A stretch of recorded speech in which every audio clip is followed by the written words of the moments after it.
Бориславе, здравей! Здравей ли се? Би ли се представил на нашите читатели и зрители? С удоволствие. Казвам се Борислав Николов, 55-та година набор, живея в Канада от 89-та година. В Канада се занимавам с две неща. Движа една малка рекламна агенция, която от своя страна работи с редица медии, подобни на български, гръцки, турски, всякакви, каквито си представиш, т.е. етнически. И на второ място, разбира се, издавам един вестник за българската общност, който се казва Форум. Той живее от 2002 година до сега, мисля. За една относително малка общност, която е монтреалската общност, т.е.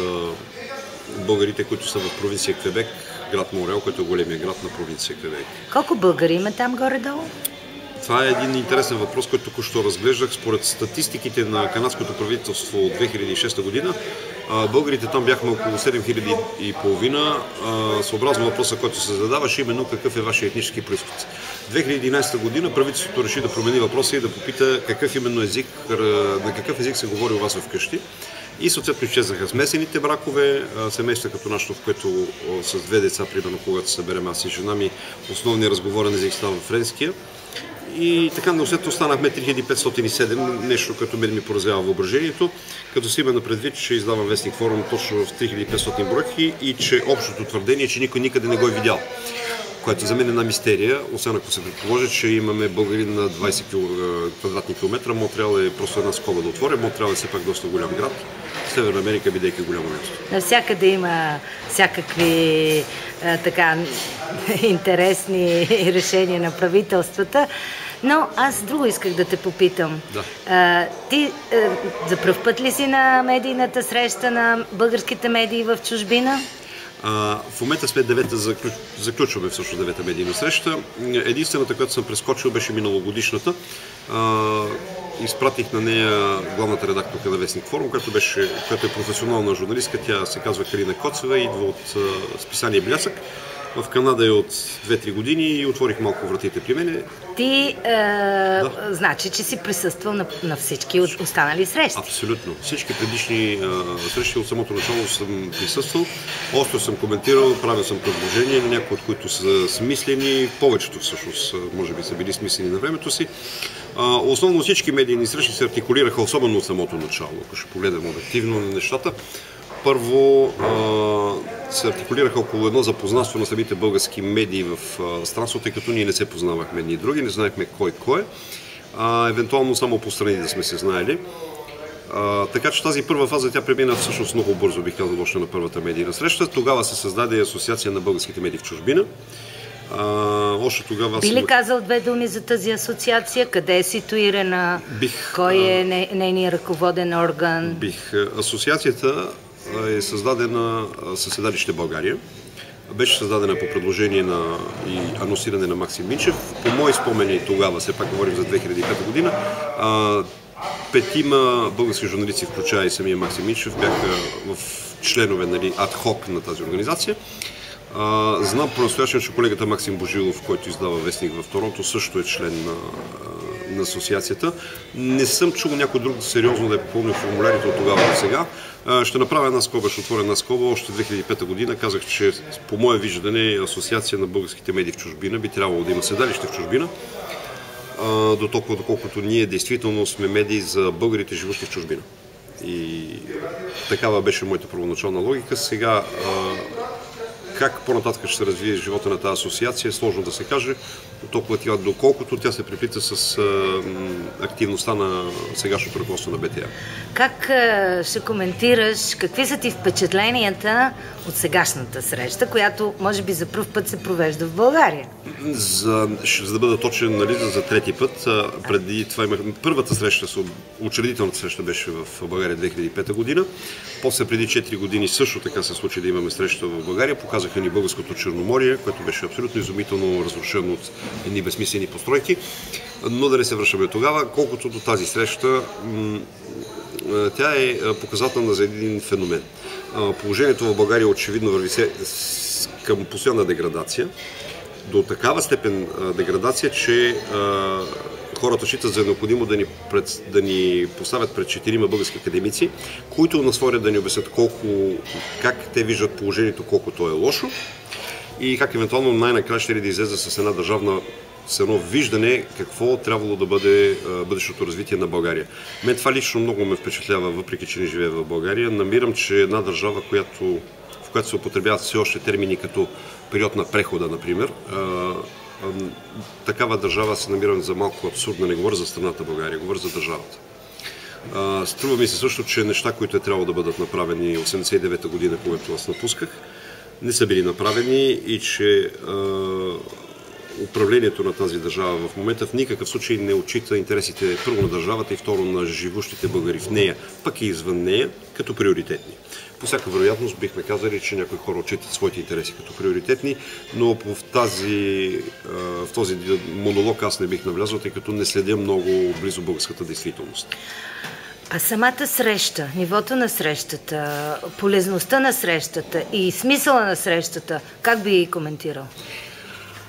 Полезността на срещата за човек като мен, който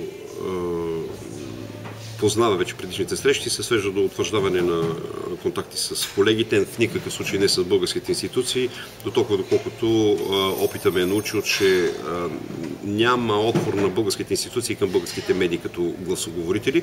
Разбирам сега, че за това очевидно има обективни причини.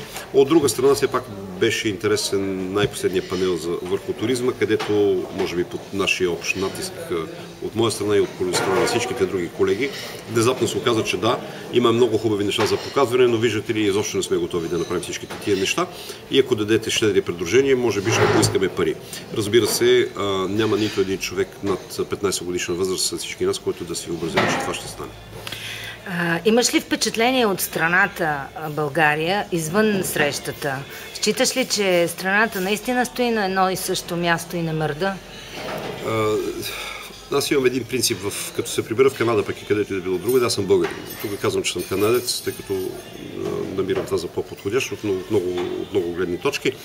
Факт е обаче, че облика, който България е проектирала в чужбина или поне в Северна Америка, за което мога да говоря, трайно си остава негативен по редица причини, дали било то търговия с наркотици и с оръжие при предишните режими, било по причини, които са още по-сложни, още по-стари, но така или иначе България на северноамериканския пазар практически не съществува.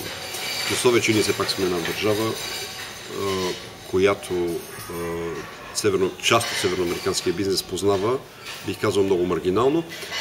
Разбира се, би могло да се предположи, че е въпрос просто на преразпределение на пазари, че немските и австрийските фирми ще бъдат по-присъстващи на българския пазар. Но говорех за имидж, а не за бизнеса. Имиджът е отрицателен. А твоите лични впечатления от страната, ако си успял да ги имаш, защото все пак, може би нямаше време да се разходиш, да видиш, да се впечатлиш? Честно казано, правят ми впечатление младите, съвсем младите, 16, 17, 18 годишните, много непосредствени са в общуването си, много директни, не така, бих казал, притеснени, както бяха преди 5, 6, 7, 8 години, когато имаше едно силно задръстване. Сега ходиш по улицата, спираш група деца и задаваш въпросите, те отговарят направо, без изобщо да се притесняват кой знае колко много това нещо. И прави впечатление поне в един град като Велико Търново, че има много млади хора. Верно, че сме студентски град, но мисля, че ставаше главно въпрос за деца до 17 годишна възраст, които видяхме. Това са деца от Търново, т.е. има, може би, една добра раждаемост. За София не мога да кажа, въпреки че минахме през София, въпреки че ми е роден град, не мога практически нищо да кажа, тъй като нямах време да се огледам и нямам кой знае какви впечатления, освен това, че изглежда в България има протести, които се изразяват крайно мъгляво пред Народното събрание. Сега малко по-страничен въпрос, няма как. Знаеш, че Jaffa Ball е сайт в Израел. Така. Познаваш ли Израел? Мечтая да го позная.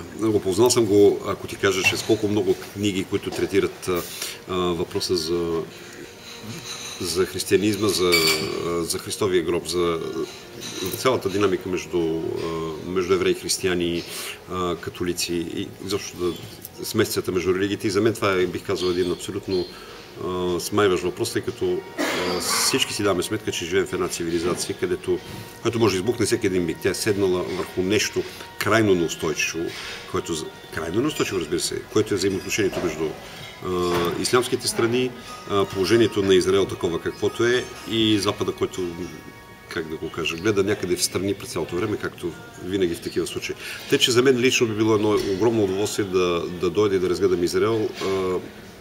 Трябва ли да подчертая, че съм живял като дете в Тунис, а по-късни години в Алжир и имам някаква естествена слабост в тия страни, където има протокали на сергите по малките улици. Как е известен в Канада Израел? Израел е много известен сред... Първо, друга парантеза ще направя. Познавам огромно количество евреи, които живеят в Монтреал, Канада. Всички това са хора много единни и всички те в една или друга степен дават своя принос, бих казал, ежегоден за Израел. И известен е дори, ако щеш, с една ежегодна рекламна кампания, която рисува една наша художничка, работеща в еврейския център в Монтреал. Всяка година кампанията е много оригинална и винаги става въпрос, нали, подкрепете Израел. Тъй, че познанието, което ние там имаме за Израел, е като за една държава, която е стабилизиращ фактор в Близкия изток. Бориславе, много ти благодаря за доброто желание да говориш за нашия Джафа Бол. Желая ти успех и на добър час и на нови срещи в Израел. Благодаря. Удоволствие беше ми.